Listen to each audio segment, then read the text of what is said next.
श्यामले बिहारी हे पारद के सारथी लाखों बार प्रणाम आकर डोर संभारिए मन की छुट्टी लगाऊं भगत भक्त भगवंत गुरु चतुर नाम बपु एक के भगवंदन किए नाशत विघ्न अनेक अतुलित बल धाम शरण शैया हम जगजवन कृषाणु ज्ञान नाम के सकल गुण निधानम वानराणाम भीषम रघुपत प्रिय भक्तम वानगातम नमामि। जय बोलो गुरुदेव भगवान की जय हो। जय बोले कृष्ण भगवान की जय हो। राजा रामचंद्र की जय हो। उमापति महादेव की जय हो। आदि शक्ति दुर्गे मैया की जय हो। भागवत भगवान की जय हो। बलभद्र बली की जय जय श्री राधे जय जय श्री राधे जय जय श्री राधे। इस व्यासपीठ से गुरु गोविंद के श्री चरणों में कोटि नमन प्रणाम और उनसे आशीर्वाद की कामना की जो अपने आसन से ही मुझे आशीर्वाद प्रदान करे और इस पंचभूत निर्मित तन से वाणी के रूप में प्रकट होकर के ठाकुर जी की कथा गाएं और सुने। इसके पश्चात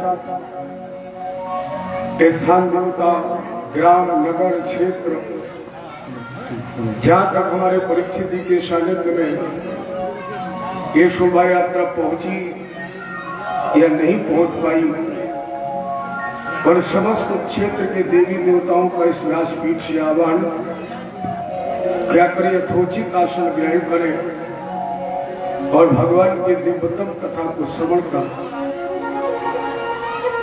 इस कार्यक्रम के आयोजन के ऊपर आशीर्वाद, क्षेत्र और ग्राम पर आशीर्वाद देकर इस कार्यक्रम को सफल बनाए।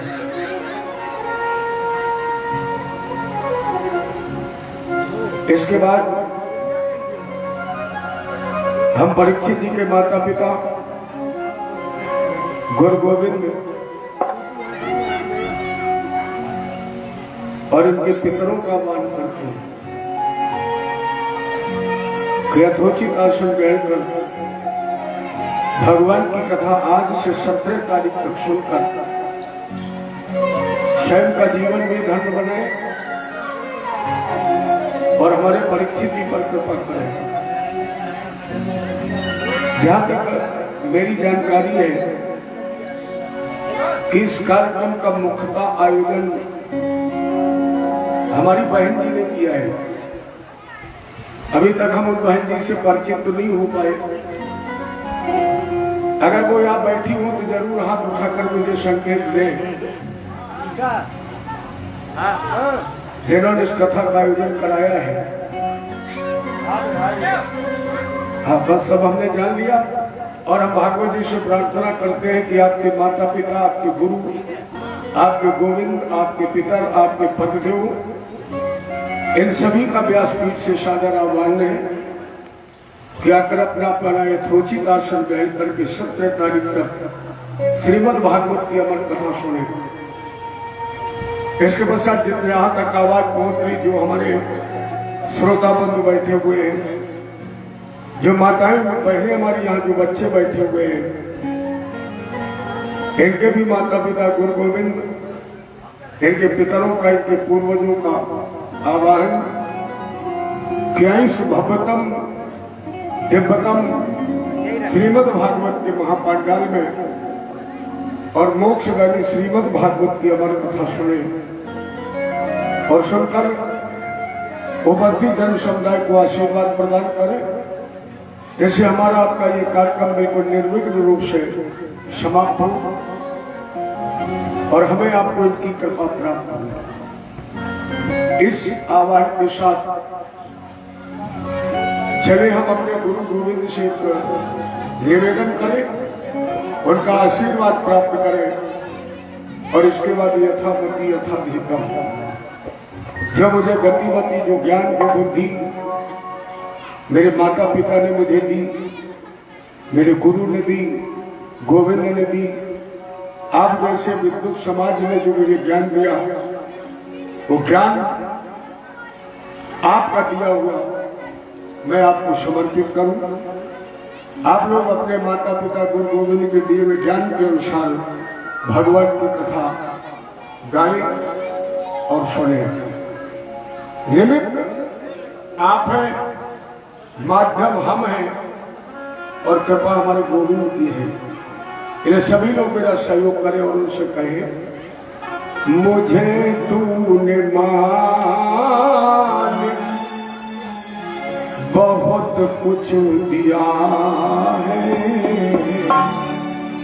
तेरा शुक्रिया है, तेरा शुक्रिया है। मुझे तूने मान बहुत कुछ दिया है, तेरा शुक्रिया है,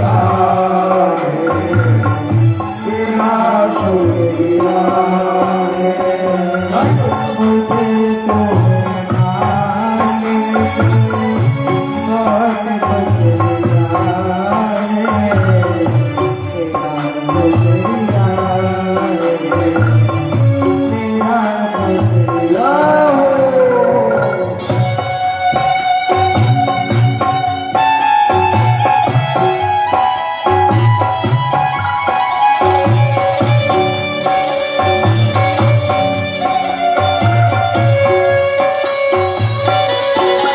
है, तेरा शुक्रिया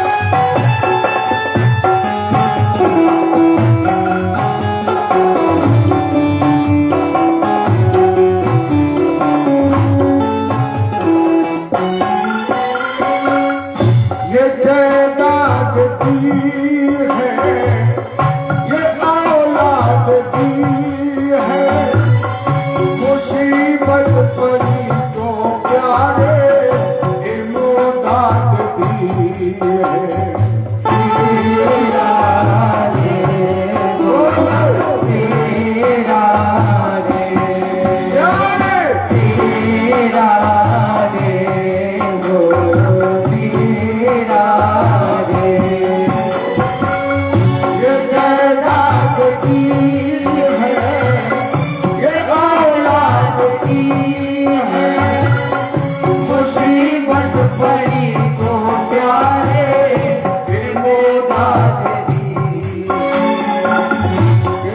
अगर इमोदात तेरी तो क्या थी जमाने में औकात मेरी तेरा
गोविंद भगवान की जय हो।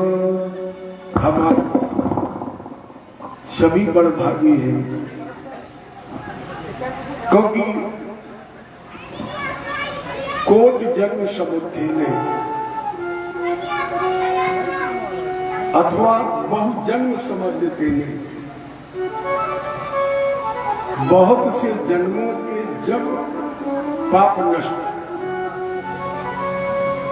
प्रत्यक्ष कृपा होती हमारे बिहारी जी की,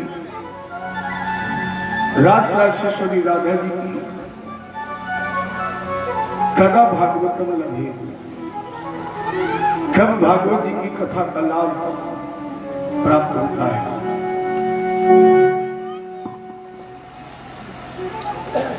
बाबा ने एक बड़ी अच्छी बात लिखी है, बड़े भाग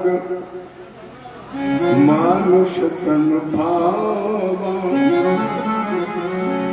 सुर दुर्लभ सदग्रंथन गावा। लेकिन एक चौपाई और बड़ी अच्छे जल पावत गगन समीरा पंच रचित यह अधम। यह दोनों चौपाइयों का भाव मिल रहा है। एक तरफ बाबा लिख रहा सुर दुर्लभ, दुर्लभो मानुषो देहो, मनुष्य देह दुर्लभ है। और कितनी दुर्लभ है, जिसके लिए देवता भी याचना करते हैं, सकल देव ये मनसा करही, मानुष हुई भव सागर करही। लेकिन दूसरी तरफ लिख दिया अधम शरीरा। एक तरफ बाबा ने लिखा सुर दुर्लभ और दूसरी तरफ लिख दिया अधम। अब हम आप विचार करें अधम कौन है, दुर्लभ कौन है। और इसके पहले हम एक निवेदन करें कि परमात्मा ने दो चीजें हमें आपको विशेष तौर पर दी है जो हमारे बिहारी जी ने अपने पास भी नहीं रखी। वो दो विशेष चीजें हमें आपको दी है और उस वक्त पहली चीज दी है मुस्कुराना, हंसना। अच्छा आप गौर करके बताइए, मनुष्य के अलावा किसी के अंदर हंसने की क्षमता है? भैया देवता भी नहीं हंस सकते, क्योंकि अगर मंदिर की मूर्ति मुस्कुरा दे तो लोग कहते विनाश होने वाला है, और प्यारे मनुष्य अगर मुस्कुरा दे तो विनाश में विकास होने वाला है ना। और दूसरी चीज दी है बुद्धि, विवेक, ज्ञान। अर्थात आप जो पढ़े, जो आप सुने, वो माने नहीं। केवल जो पढ़ ले, जो सुन ले, उसे माने नहीं। क्या करें? विवेक रूपी मखानी से उसे मथे, और मथने के बाद उसका मक्खन ग्रहण करें। इस चौपाइयों को मथे। किशोर दुर्लभ कौन है और अधम कौन है?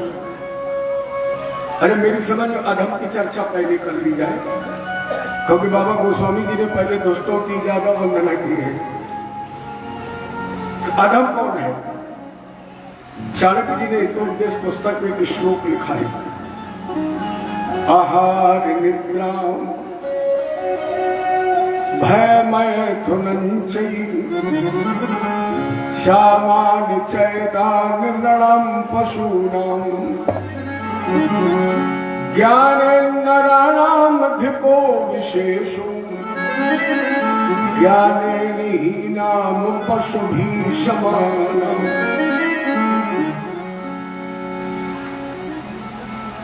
आहार निद्रा जीव केवल भोजन के लिए, भोजन के बाद सोने के लिए, सोने के बाद संसार के विषयों का भोग करने के लिए। ज्ञानार्जन नहीं किया, सत्संग नहीं किया, भगवत चर्चा नहीं की, तो मनुष्य कैसा है आज नहीं बताऊंगा। आप लोग समझदार है। ज्ञानेन हीनां। अब आप कहेंगे पंडित जी पहले क्यों नहीं बताओगे? जब आपने श्लोक गाया तो आपको बताना चाहिए। भले हम जानते हो, जानते तो सभी लोग हैं, और अगर जानने के बाद आपको बताना ही नहीं है तो फिर आपको बुलाए क्यों गया? लेकिन हम पहले दिन क्यों नहीं बताना चाहते हैं? हमारे कानपुर क्षेत्र में एक परपाटी है, पहले दिन मिलो, पहले किसी गांव में जाओ, किसी के घर में जाओ तो पहले मीठा खिलाओ, मीठा बोलो। हम बताओ पहले कड़वा कैसे बोलेंगे? क्योंकि हम तो आज इतना मीठा बोलना चाहते हैं, इतना मीठा कि आप इस तरह हमसे चपक जाए जैसे मधुमक्खी के छत्ते में मधुमक्खी चपक जाती शहद में। हम तो इस तरह आपको चपकाएंगे, 7 दिन में को कड़वा बोलो। आप लोग समझदार है। ज्ञानेन हीनां पशुभिः समानम्। अच्छा आपने जूनियर हाई स्कूल में एक श्लोक पढ़ा होगा, लगभग सबको याद है, और जिन लोगों को याद है वो जरा मेरे साथ गाएं। ईशां न विद्या तपो न दानम् ज्ञानं न शीलं गुणो न धर्मः ते मृत्युलोकेषु भूभारभूता मनुष्य रूपेण मृगाश्च। अरे अभी भी आपको अर्थ बताने की आवश्यकता है? मेरी समझ में जिन लोगों ने श्लोक गाया है उनको सबको अर्थ मालूम है। ऐसा विद्या, जिसके बाद विद्या नहीं, तप नहीं, दया नहीं, दान नहीं, धर्म नहीं, विवेक नहीं, ज्ञान नहीं, सत्कर्म नहीं, स्वाध्याय नहीं, वो ज्ञानहीन मनुष्य मनुष्य नहीं है। क्या है? फिर हम वही कहेंगे आप स्वयं समझदार हैं। जैसे जब पहले अपने आप पत्र लिखा जाता था ना, अंतर्देशी वगैरह, तो लोग कितना भी लिखें लेकिन नीचे यही लिखते थे, शेष आप स्वयं समझदार हैं, ये तो लिखते थे। शेष आप स्वयं समझदार हैं। तब मुझे वही पत्र याद आ रहा है, इसलिए मैं कह रहा हूं कि आप स्वयं समझदार हैं। मैं क्यों बताऊं? चले इसको और सरल कर दूं, मैं नहीं करूंगा, लेकिन और सरल। बाबा ने लिखा, कूकर सूकर करत है, खान पान रस भोग, ये तुलसी व्रता न खोइए, यह तन भजने योग।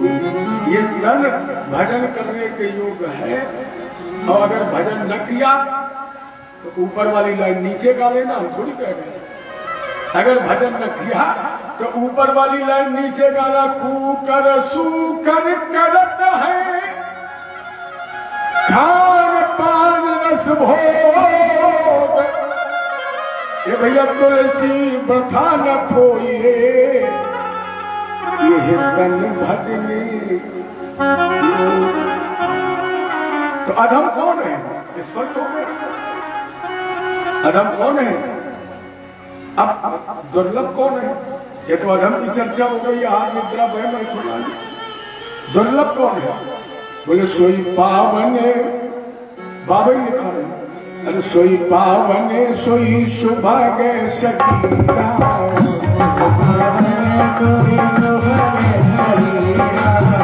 सोई पावन सोई सुभागे सकीरा, सोई पावन सोई सुभागे सकीरा, जो तन पाई भजन रघुवीरा,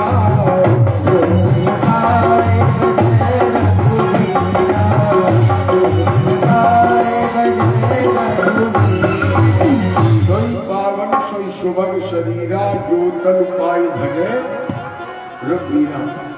तो आज ये कहा जा सकता है, जितने हम आप भगवान की कथा से आज जुड़े हैं, जिन्होंने 2 कदम भगवान की शोभा यात्रा में अपने रखे हैं, वो निश्चित पावन हो गए, पवित्र हो गए।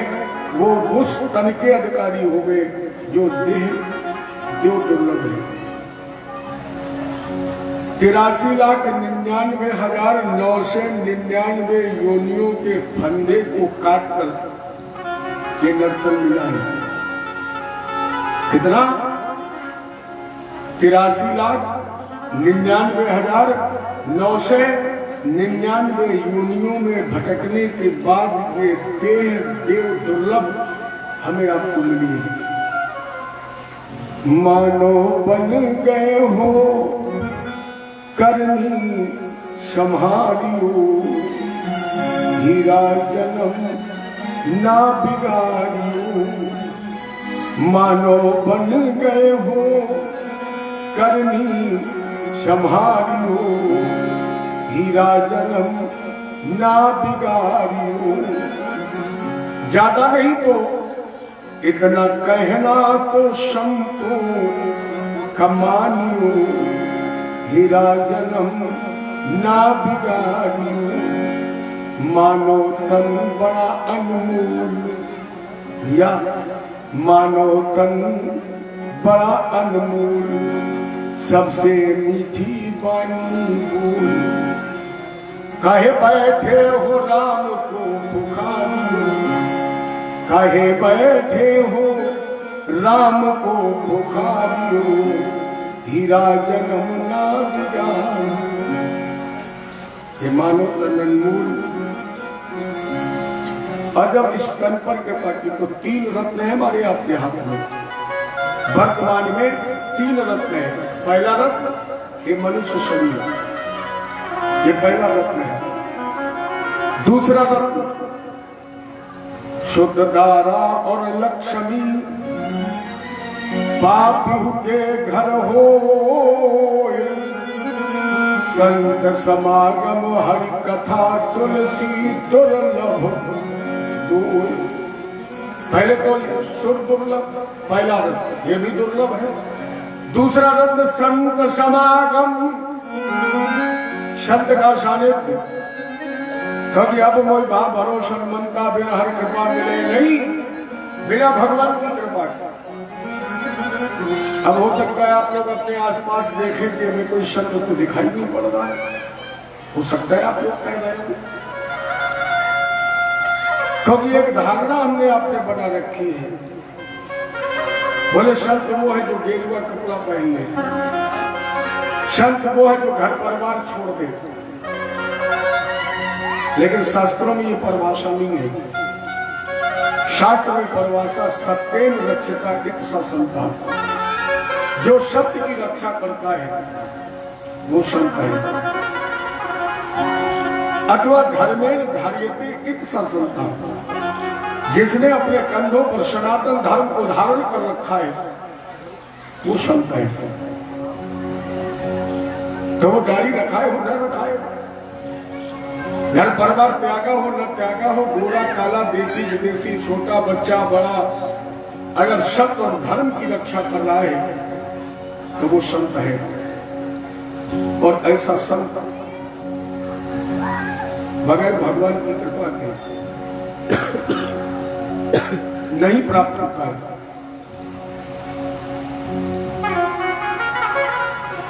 कोई ना कोई और संत है। कभी अगर संत ना होता तो सत्संग ही ना होता,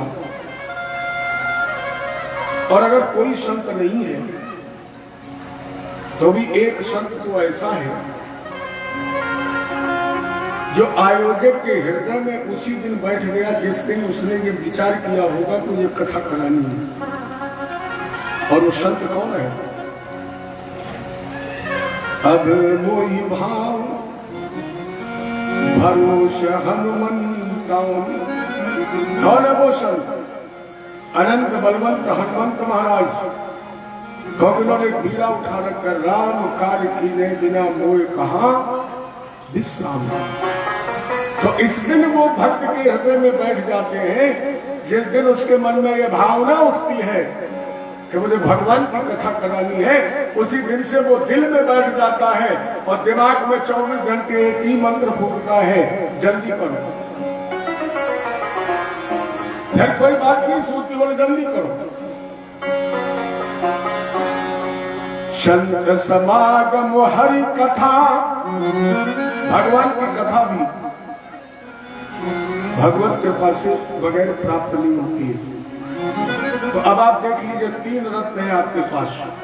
पहला रत्न मानव शरीर, दूसरा रत्न संत का सानिध्य, और तीसरी कृपा भगवान की वांगमय प्रतिमूर्ति भागवत भगवान का दर्शन। देखो ये कथा सुनने का विषय नहीं है, ये पान करने का भी विषय नहीं है, भागवत कथा दर्शन करने का विषय है। और अगर दर्शन करने का विषय न होता तो लोग ये जो कहते हैं कि जब तक मैं पंडाल में नहीं जाता हूं, जब तक मेरी कथावाचक की नजर से नजर नहीं मिलती है, तब तक मुझे कथा का रस नहीं मिलता है। इसके मतलब ना तो कान सुनते हैं, कान नहीं सुनते, फिर ये आंखें आंखों से सुनती है। लोग कहते हैं ना, जो बात कोई नहीं कह पाता है वो आंख आंख से कह देती है कि आंख से आंख का रस है। और मेरी समझ में आंख से न तो सुना जाता है और न आंख से पिया जाता है, आंख से देखा जाता है। अर्थात भागवत ग्रंथ दर्शन करने का विषय है। और प्यारे, जिस दिन आपको दर्शन मिल जाए, आप कहेंगे क्यों? भागवत जी में 12 स्कंद है, 12 माने 12, विशेष ध्यान देना। भागवत जी में कितने स्कंद है? 12। और इनका जो मूल मंत्र है उसमें अक्षर कितने हैं? 12। ओम नमो भगवते वासुदेवाय। चाहेंगे हम आप 2-4 बार ये मंत्र गा लें, क्योंकि हमारे भागवत जी में प्रमाण है कि इस कथा को उसे सुनने का अधिकार नहीं है जिसने गुरु न किया हो। जिसके बाद गुरु मंत्र ना हो उसे इस कथा को सुनने का अधिकार नहीं है। तो राजा परीक्षित ने कहा, गुरु जी अगर कहीं ये कथा हो रही हो और व्यक्ति पहुंच जाए, उसने गुरु न किया हो, तो क्या भगवान की कथा का अनादर कर दे? क्या वो उठ करके वहां से चला जाए? आप कहने में अधिकारी नहीं।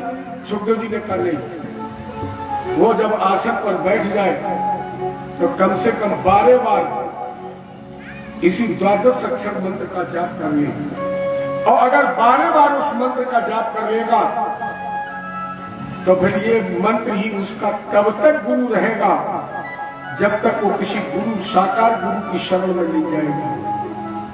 जब तक साकार गुरु की शरण में नहीं जाएगा तब तक ये मंत्र उसका गुरु बना रहेगा। इसलिए चलिए 10-5 बार हम आप इस मंत्र को गालें। ओम नमो भगवते वासुदेवाय। ओम नमो भगवते वासुदेवाय। ओम नमो भगवते वासुदेवाय। ओम नमो भगवते वासुदेवाय। वासुदेवाय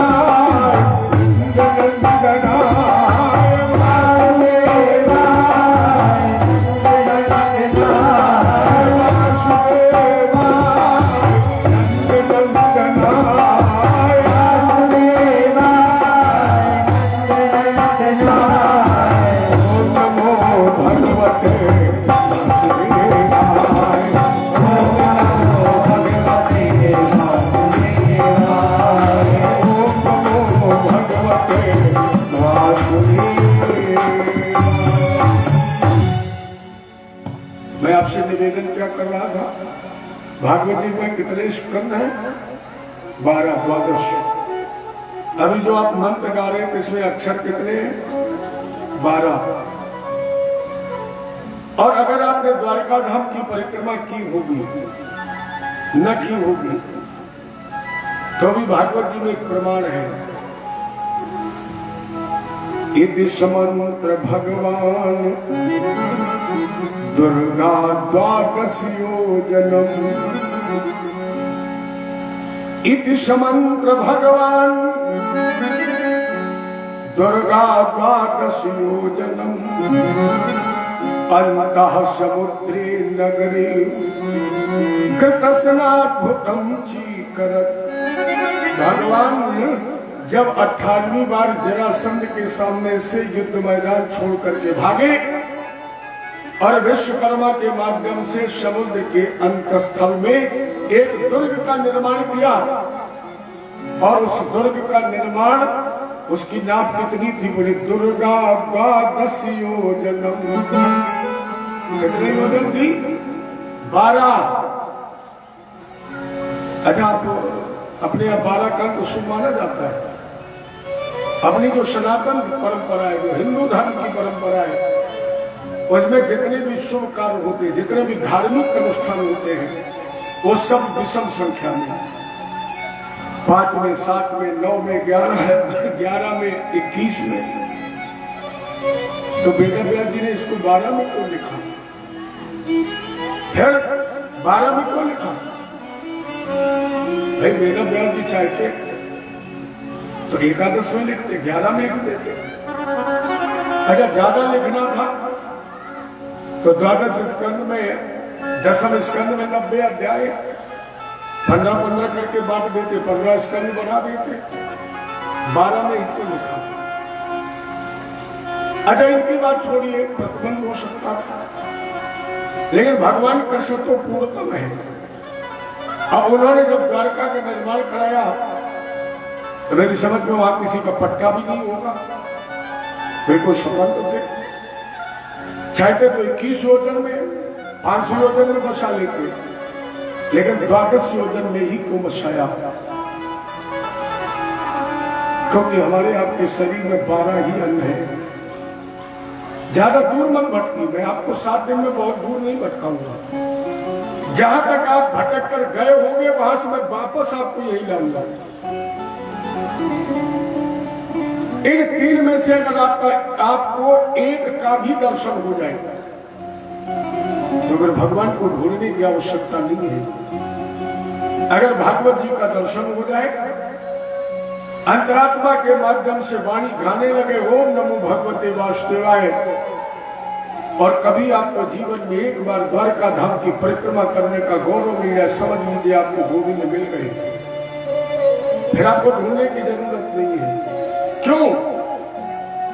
अभी नहीं, आरती के बाद जब आप घर पहुंचे तो आप पैर से लेकर सर तक देखें, इस शरीर में 12 ही अंग हैं, और वो 12 अंग है, 5 कर्मेंद्रिय, 5 ज्ञानेंद्रिय, एक मन और एक बुद्धि।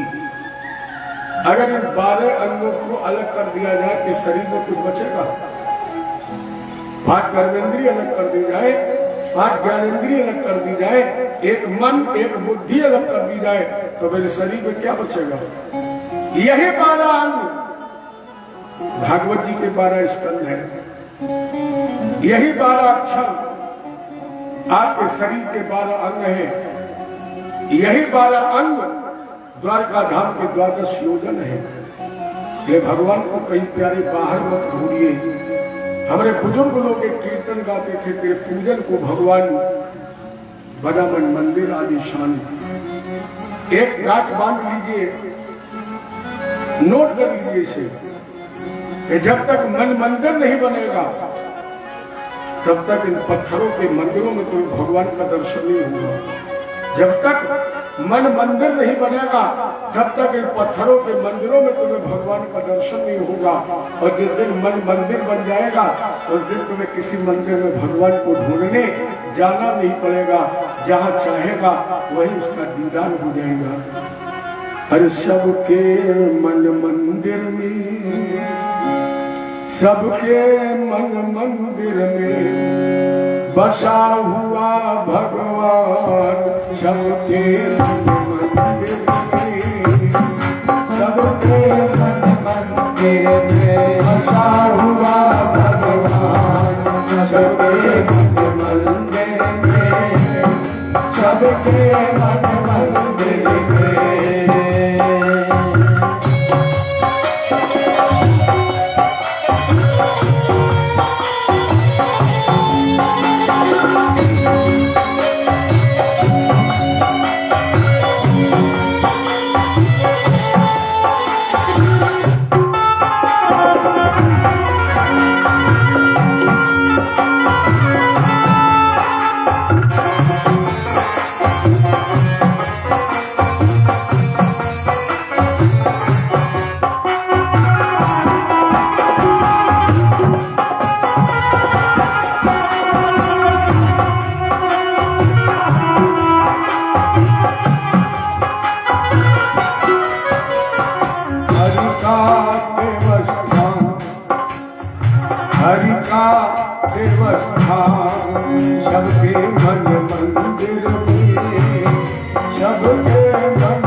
उससे खाली पत्ता पत्ता डाली डाली, पत्ता पत्ता डाली डाली, जगह ना उससे खाली पत्ता पत्ता डाली डाली। नूर सीता रूप सीता, नूर सीता रूप सीता, नूर सीता रूप सीता, बस अच्छी इंसान सबके मन मंदिर में, सबके मन मंदिर में बसा हुआ सबके मंदिर में, सबको है आधार खुशी का, सबको है आधार खुशी का, जन्माए पारे संघारे सबका होकर रहेगा, सब में सबका होकर रहेगा,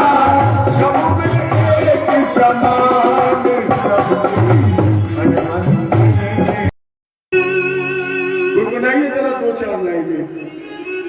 अरे लाडली अद्भुत नजारा तेरे बरसाने में है। लाडली अद्भुत नजारा तेरे बरसाने में है। लाडली अद्भुत नजारा तेरे बरसाने में है। लाडली अद्भुत नजारा तेरे बरसाने में है। लाडली अद्भुत नजारा तेरे बरसाने में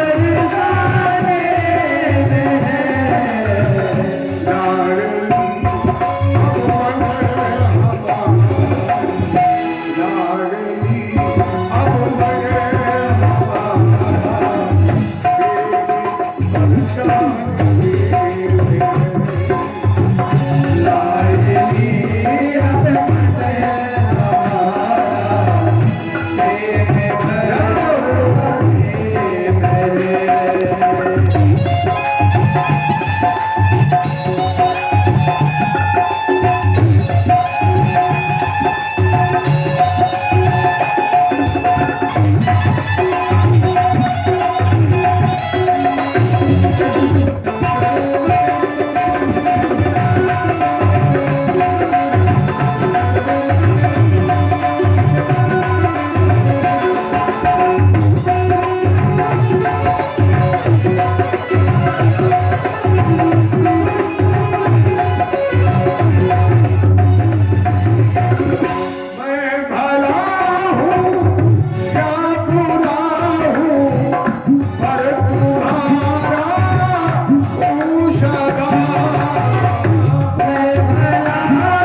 ऐसा लग रहा है कि शायद कुछ लोग हमसे व्यक्तिगत तौर पर नाराज बैठे हैं, हमसे नाराज बैठे हैं, जो नहीं गा रहे हैं, जो ताली नहीं बजा रहे, हम समझेंगे वो हम ही से नाराज हैं।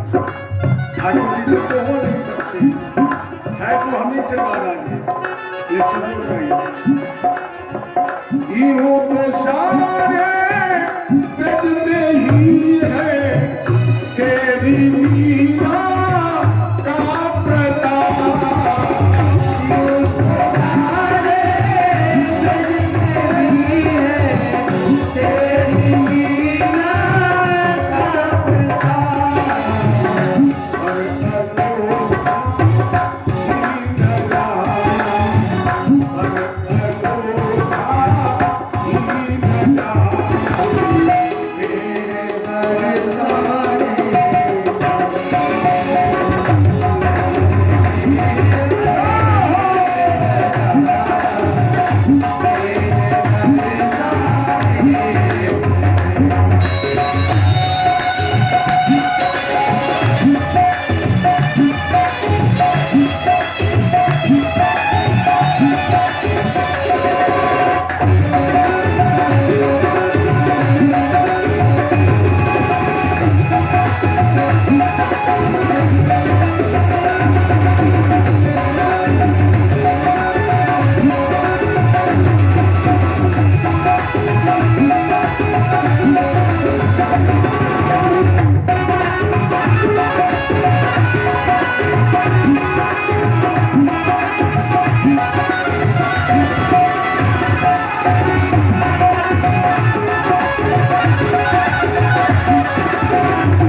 तेरे बरसाने झांकियां तेरे महल की कर रहे सब देवगण, क्योंकि आ गया बैकुंठ सारा, आ गया बैकुंठ सारा तेरे बरसाने। बेसहारों का सहारा तेरे बरसाने। ये श्री कृष्णाय रास राशेश्वरी महारानी राधा जी के साथ साथ 16 कलाओं से धरा को विभूषित करने वाले धर्म भक्त यादवेंद्र सरकार कृष्ण के श्री चरणों में हम सभी प्रणाम करते हैं। वह मां हम सभी प्रणाम करते हैं। इसके पश्चात श्री सुखदेव जी महाराज की चरण वंदना की गई। यम प्रवदन मनपेत मपेत कृत्यम द्वैपायनो गिरह कातर आजुभाव पुत्रेक तन्मय तया कर्मो विजय दुस्तम शतभूत हृदयम मूल मान पुरुषी परमहंस अवधूत संस्कार शून्य अजान बाहु।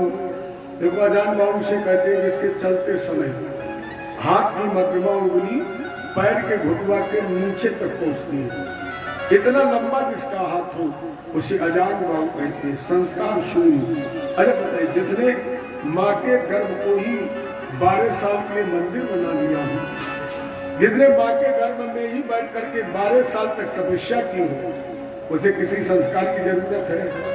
संस्कार की तो हमें आपको अज्ञानियों को जरूरत है। जैसे 16 संस्कार हो तो व्यक्ति के अंदर संस्कारों का जन्म हो, और जिससे स्वयं संस्कार प्रकट हो रहे हो, जिन्होंने अपने में अपने पिता को तन्मय कर लिया है, जो स्वयं को माया मोह से रहित, लेकिन जिसने आशीर्वाद दिया सुखदेव जी को कि माया मोह से विरत रहोगे, वही अपने पुत्र सुखदेव जी में तन्मय हो गए। चिल्ला रहे बेटा लौटाओ लौटाओ, तो पुत्र तन्मय जन्मत ही जग दुख निरत नरा लपेटे भाग चले सुखदेव जी लगे पिताजी संग। ऐसे परमहंस से सुखदेव जी महाराज के श्री चरणों में हम सभी प्रणाम करते हैं, आशीर्वाद की कामना करते हैं और इसी कामना के साथ यही वाणी को विश्राम करते हैं। गाते 2 बार भगवान का नाम, इसके बाद आरती और प्रसाद। कल से कथा का समय 1 बजे से मंच का प्रारंभ हो जाएगा और 5 बजे तक, ठीक है परीक्षित? 1 बजे सबसे पहले आप सुनेंगे। जो हमारे हनुमान जी के भक्त हों वो जरूर आए। वैसे प्रथम श्रेणी का श्रोता वही माना जाता है जो व्यास पीठ पर व्यास के आने से पहले, हालांकि अब तो एक परंपरा बन गई है, पहले श्रोता वक्ता की प्रतीक्षा करता था, पहुंच जाता था आसन पर कि कब व्यास कृपा करे और वो जो भगवान की कथा सुनाए। लेकिन आज वक्ता श्रोता की प्रतीक्षा करता है। लेकिन आपका गांव तो बहुत अच्छा है, हम ये चाहते हैं कि आप लोग जरूर समय से आए और ज्यादा से ज्यादा मेरा प्रयोग करें। ये और निवेदन है, ज्यादा से ज्यादा आप लोग मेरा प्रयोग करें, ज्यादा से ज्यादा आप भगवान की कथा सुने। इस कथा में ना तो हम थके और ना आप थके। नई स्फूर्ति, नई शक्ति, नई श्रद्धा, नया समर्पण, नए विश्वास के साथ आप लोग ज्यादा से ज्यादा समय दीजिए, ज्यादा से ज्यादा भगवान की कथा सुन लीजिए। आपकी उपस्थिति भगवान की कथा की गुणता है, गरिमा है, तो उनकी कथा की गुणता गरिमा बनाए रखने के लिए आप लोग ज्यादा से ज्यादा संख्या में पधारें और समय से भगवान की कथा सुने। आइए 2 बार गाए नाम और इसके बाद आरती और प्रसाद। हम राम जी के राम जी हमारे हैं, हम राम जी के राम जी हमारे हैं, हम राम जी के राम जी हमारे हैं, हम राम जी के राम जी हमारे हैं, हम राम जी के राम जी हमारे हैं, हम राम जी के राम जी हमारे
भगवान की आरती और आरती के बाद मंगल कामना के साथ प्रसाद।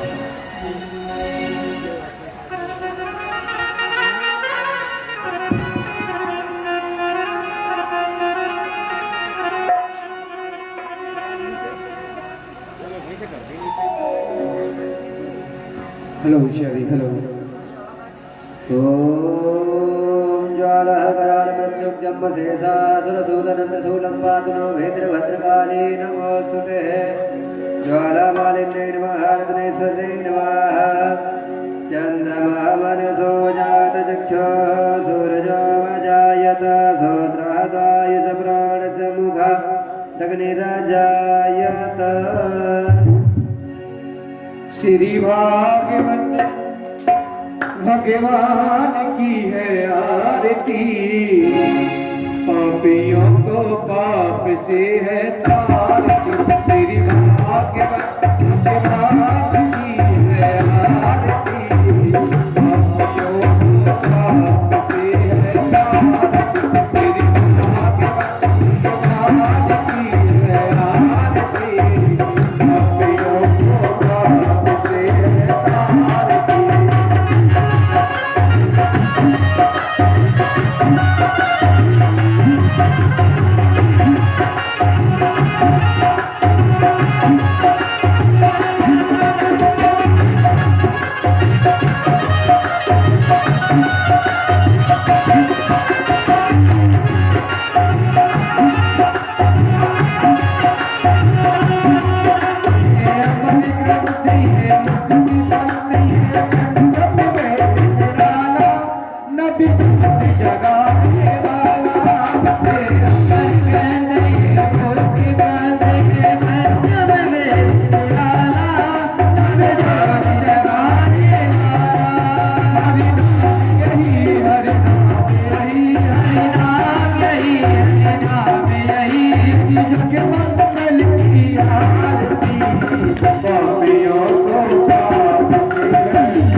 जय कृष्ण भगवान की जय ओम शीतले तं जगन्माता शीतले तं जगत्पिता शीतले तं जगद्धात्री शीतलाय नमः